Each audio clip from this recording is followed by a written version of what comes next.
Shalom dan puji Tuhan saudara atas kebaikan Tuhan pada setiap kita sehingga pagi ini dengan izin Tuhan kita boleh bangun dengan tubuh yang sehat, pikiran cergas dan semangat yang berkobar-kobar untuk melayani Tuhan. Bagi memulai renungan kita, mari kita berdoa. Bapa di surga, terima kasih atas kebaikan-Mu karena bersama dengan kami sementara kami mendengar dan mempelajari firman Tuhan. Dalam nama Yesus kami berdoa. Amin. Saudara dan saudari yang dikasih dalam Kristus, tajuk renungan kita pada pagi ini adalah bukan kebetulan. Apa yang bukan kebetulan ini? Firman Tuhan di dalam Ezra 1 ayat 1 mengatakan, pada tahun pertama zaman Koresh, Raja negeri Persia, Tuhan menggerakkan hati Koresh, Raja Persia itu untuk menggenapkan firman yang diucapkan oleh Yeremia, sehingga disiarkan di seluruh kerajaan Koresh secara lisan dan tulisan pengumuman ini.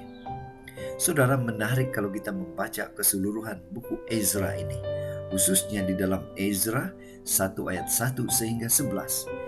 Ini merupakan peristiwa di mana Raja Koresh membebaskan orang buangan bangsa Israel dari Babel ke Yerusalem.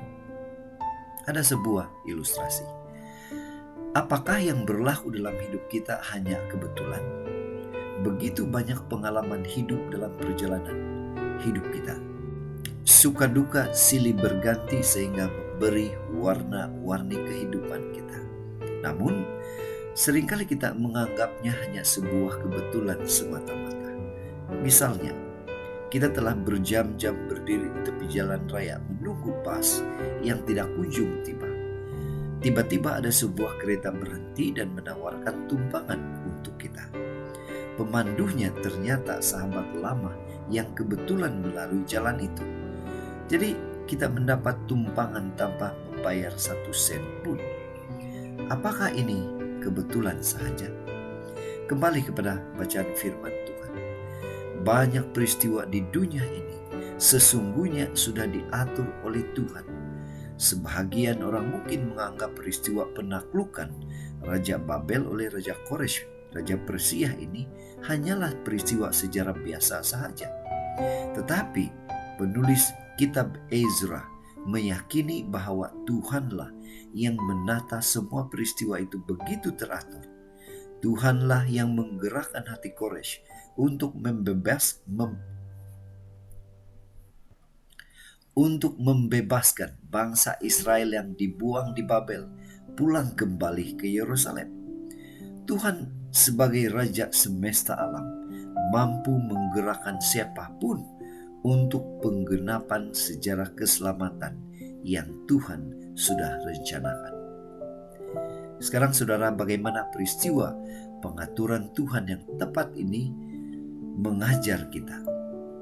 Keyakinan akan campur tangan Tuhan dalam hidup kita boleh meneguhkan hati dalam menghadapi persoalan. Kita juga belajar melihat segala peristiwa dari kacamata Tuhan, bukan dari kacamata manusia. Pada saat peristiwa buruk terjadi sekalipun, hati kita tidak menjadi lemah. Sebaliknya, kita mungkin dikuatkan karena kita meyakini campur tangan Tuhan yang turut bekerja dalam segala sesuatu untuk mendatangkan kebaikan. Itu sebabnya saudara, pada pagi ini mari kita ingatkan diri kita bahwa dalam peristiwa buruk sekalipun Tuhan turut bekerja untuk menyatakan rencananya yang indah dalam kehidupan bagi umat percaya. Inilah doa dan harapan kita saudara. Mari kita bersyukur, mari kita berterima kasih. Karena bila mana kita datang pada Tuhan, Tuhan pasti memberikan kita kekuatan, kemampuan untuk terus percaya, meyakini rencana Tuhan dalam hidup kita. Mari saudara, kita tetap setia, tetap semangat, tetap positif, dan tetap sihat bersama dengan Tuhan sampai Maranatha. Tuhan memberkati kita. Mari kita berdoa. Bapa di surga, terima kasih karena Tuhan pagi ini meyakinkan kepada kepada kami bahwa rencana Tuhan itu indah pada waktunya. Dalam nama Yesus kami berdoa. Amin.